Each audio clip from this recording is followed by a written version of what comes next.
Nous sommes là dans le cadre d'une formation qui s'intitule l'analyse fondée sur les preuves, l'analyse électorale fondée sur les preuves.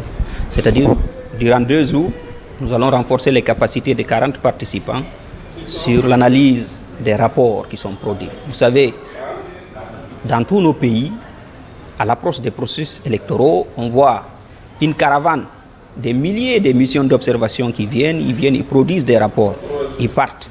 Mais qu'est-ce qu'on en fait de ces rapports? Dans les 2 jours, nous allons nous concentrer sur comment analyser ces rapports, c'est-à-dire comment collecter ces rapports, où trouver ces rapports, c'est-à-dire la collecte des données.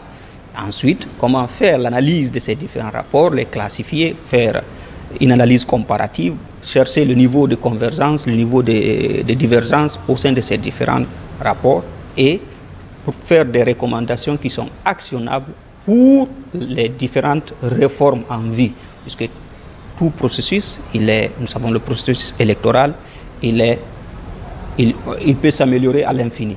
Donc c'est ça l'objectif de ces 2 jours de formation. Au sortir de cette formation, nous voulons que les différents participants soient capables de prendre un rapport d'observation, que ce soit d'une mission d'observation internationale.